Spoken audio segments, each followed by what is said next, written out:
Oke, ketemu lagi sama gue Mas Santoku. Jadi ini adalah konten kesekian kali yang lama hiatus gitu ya. Ini gue mau memulai lagi untuk membuat konten-konten yang tentunya lebih variatif lah gitu. Kalau sebelumnya lebih ke arah IT, nah karena ini sekarang ini menjelang pesta demokrasi, kayaknya menarik sekali kalau kita sedikit bicara tentang politik. Menurut kacamata gue sebagai masyarakat biasa gitu ya.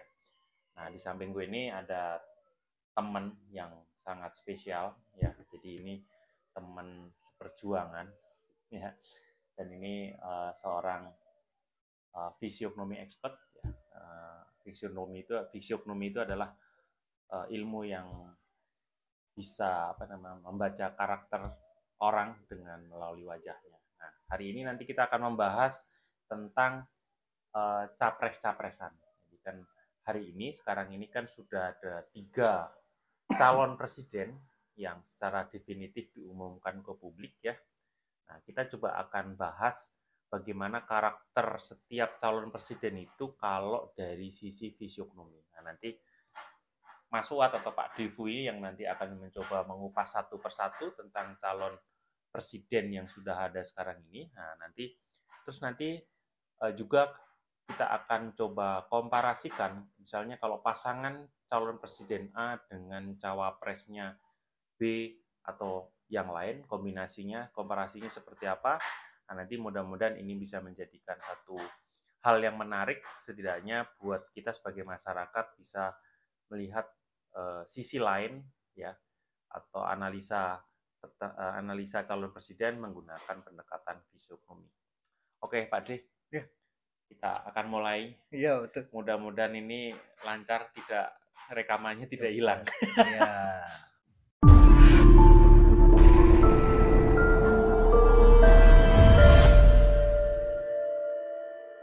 Berikutnya gini Pak D, kita coba lihat kan sekarang sudah ada 3 calon presiden, yaitu Anies Baswedan yang diusung sama Nasdem dan PKS dan juga PKB terakhir karena Demokrat ngambek akhirnya tidak mendukung. Dan yang kedua adalah dari kubu Prabowo yang di belakangnya banyak partai yang ikutan di situ. Dan yang ketiga adalah dengan percaya dirinya adalah PDIP dengan Ganjar Pranowo sebagai calon presiden dari kubu PDIP. Dan satu lagi kalau PDIP itu ada temennya, yaitu kalau salah P3. Ya.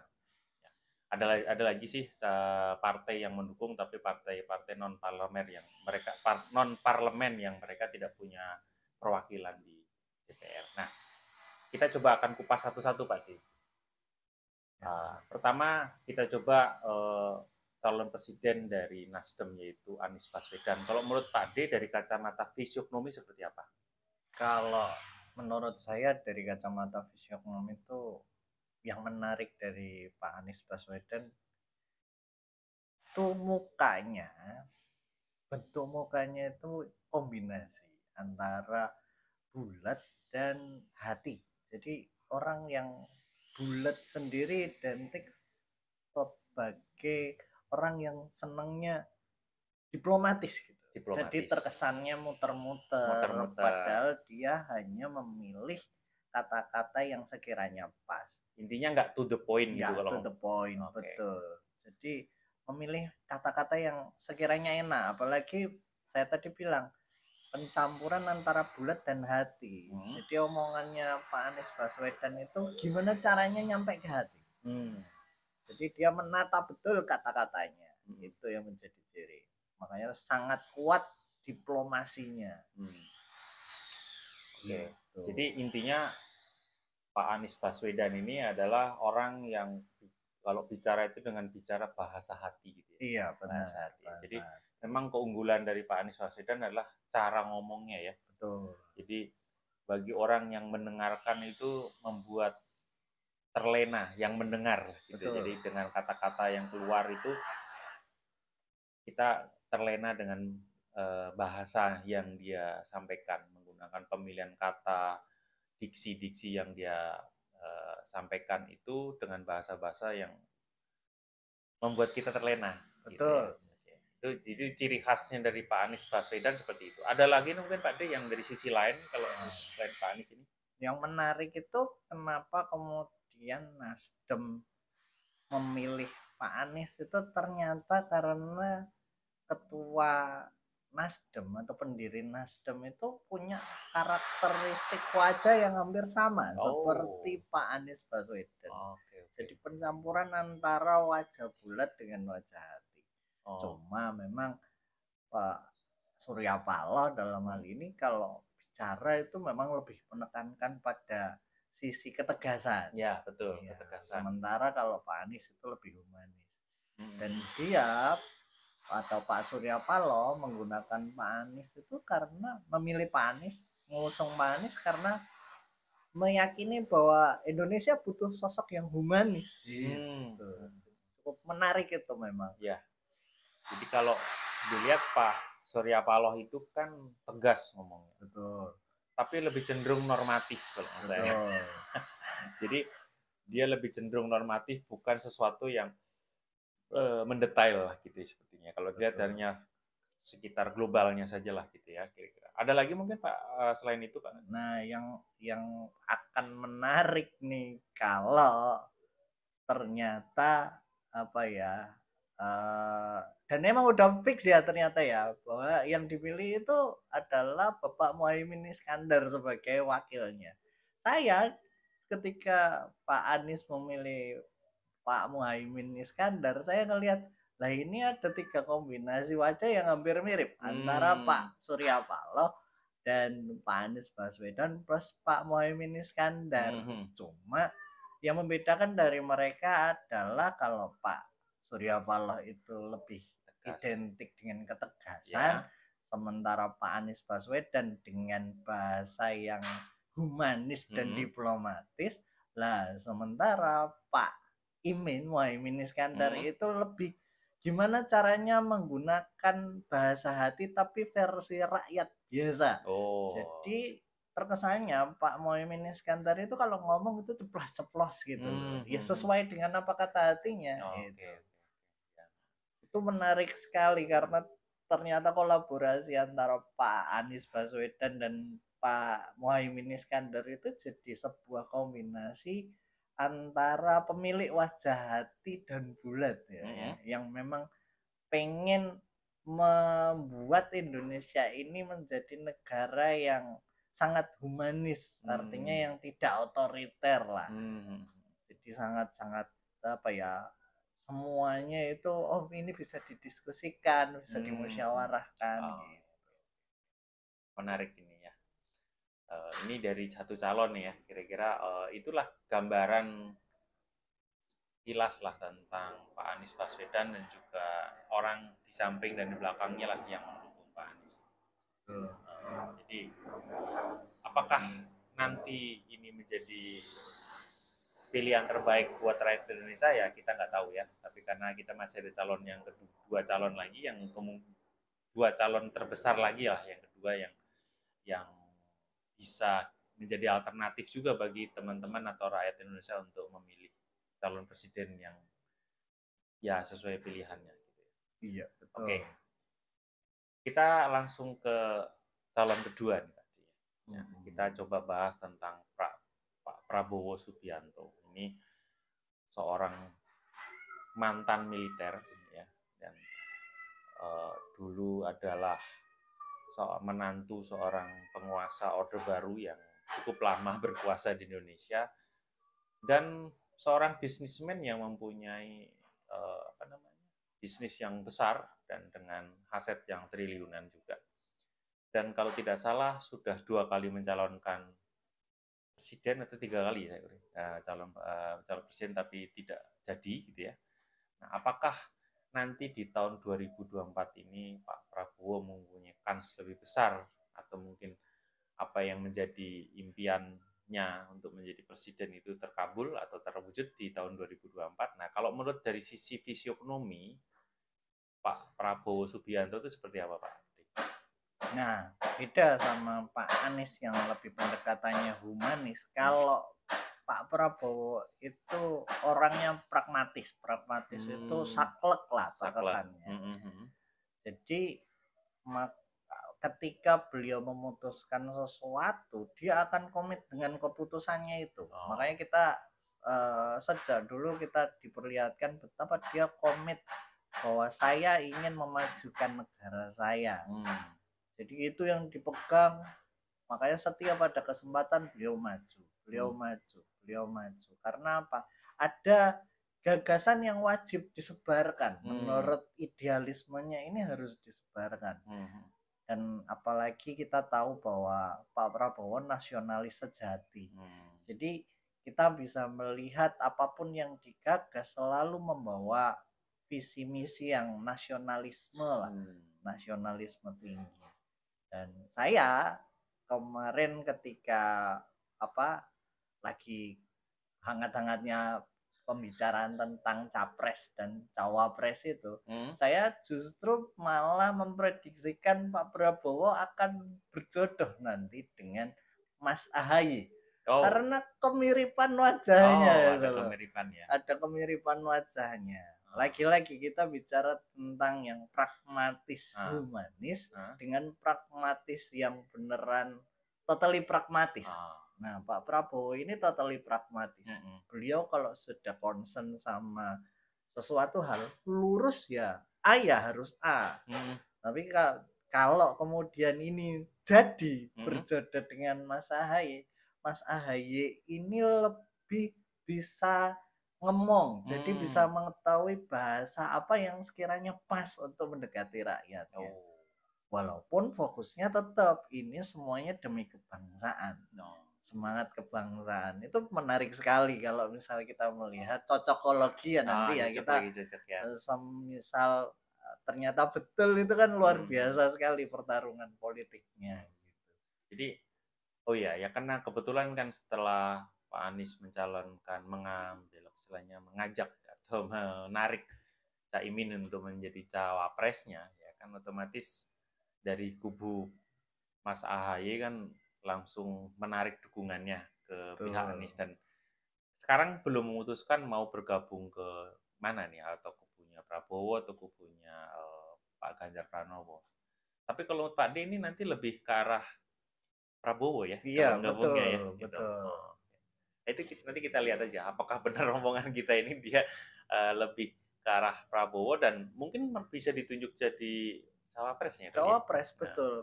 Dan itu beneran sesuai sebagai negarawan muda beliau kan masih harus mendapatkan bimbingan dan orang yang terbukti melakukan bimbingan yang sangat luar biasa, apalagi namanya dalam militer itu ada strata militer kan ya, akan sangat luar biasa ketika Pak Prabowo itu kemudian bertandem dengan Mas Ahaye gitu loh. Jadi tanpa harus dijabarkan secara detail tugasnya apa, Mas Ahaye akan tahu dalam dunia militer itu terbiasa begini. Jadi orang yang lagi-lagi pragmatis yang beneran totally pragmatis itu akan lebih cocok ketika memang harus disatukan. Nah, kebetulan orang yang berwajah kotak atau persegi seperti Pak Prabowo dan kemudian Mas Ahaye juga sangat dominan wajah kotaknya yang memang itu pragmatis. Itu kalau berkolaborasi luar biasa itu. Kita akan melihat bagaimana militer akan muncul sebagai sebuah wajah militer yang humanis. Itu menarik sekali. Ya karena dua-duanya juga ex-militer ya. Ex-militer. Walaupun ya yang satu sampai jenderal, yang satu mungkin baru mayor ya, saya lupa saya. Iya. Tapi punya pengalaman. Artinya background militer lah gitu. Jadi menarik ya itu kalau jadi kecenderungannya nanti Demokrat ini lebih ke arah kubu Prabowo ya. Betul. Kalau secara ininya ya. Oke. Karena ada kecocokan atau kepragmatisan antara Ahaye dan Prabowo tadi. Seperti tadi di antara Pak Anies dengan Caimin itu mempunyai kesamaan dalam konteks bentuk wajah yang sama-sama kombinasi bulat dan hati. Sementara kalau Mas Ahaye dan Pak Prabowo adalah totally kotak jadi kotak. menarik ini, jadi kayaknya seru sekali gitu ya. Apalagi sekarang Pak Prabowo sudah didukung banyak partai ya, terutama partai-partai yang mempunyai perwakilan di DPR gitu. Nah, oke, kita ke yang calon ketiga Pak D, yaitu Pak Ganjar Pranowo. Ini yang dicalonkan sama PDIP, dan PDIP adalah partai yang mempunyai uh, apa ya, persentase terbesar ya, perolehan suara di pemilu 2019 ya. Dan uh, yang dengan sendirinya karena lebih dari 20% dia mempunyai apa semacam tiket emas, golden ya, ticket golden untuk mencalonkan ya, tanpa perlu mengajak partai lain ya, gitu ya. Nah, dan PDIP yang sekarang menjadi partai penguasa karena juga presidennya dari PDIP yaitu Pak Jokowi itu.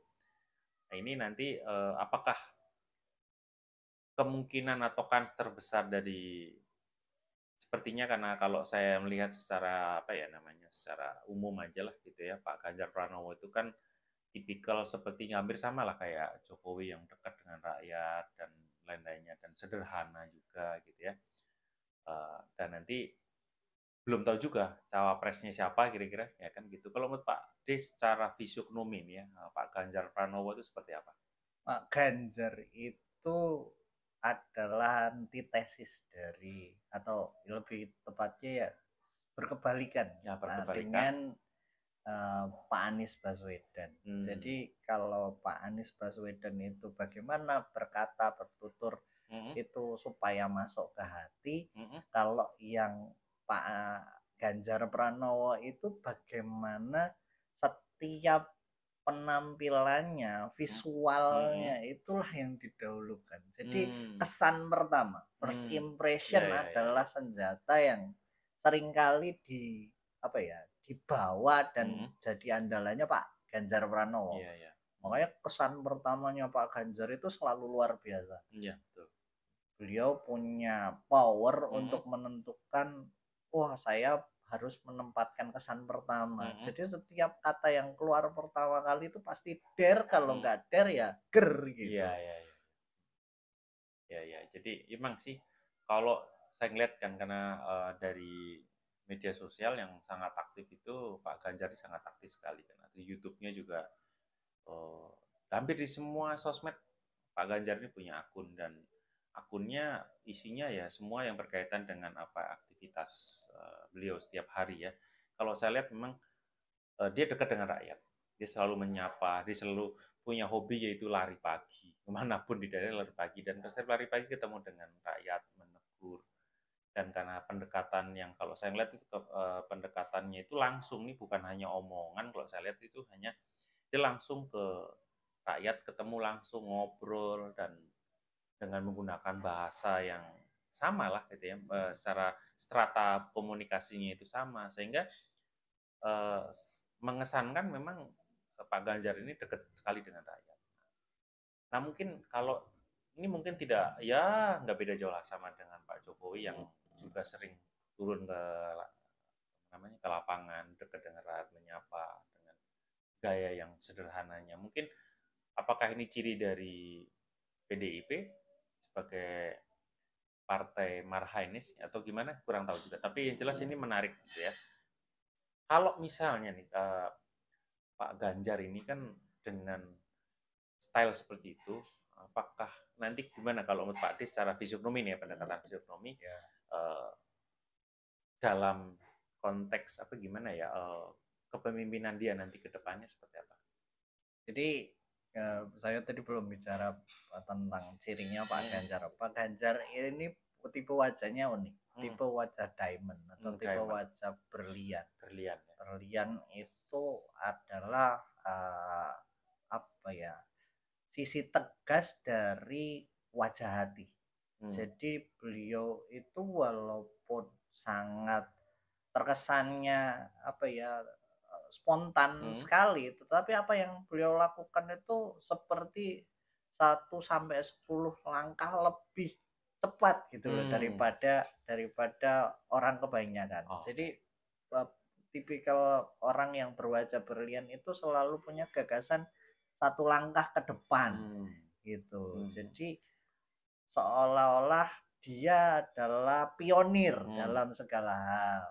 Itu kita sudah membuktikan wajahnya kan hampir mirip dengan Pak Jokowi ya. Pak Jokowi itu juga tipikal wajah berlian, di mana beliau itu selalu memberikan sebuah gagasan dan tindakan yang orang belum berpikir ke situ, Pak Jokowi sudah. Dan tipikal ini hampir mirip dengan apa yang dilakukan Pak Ganjar.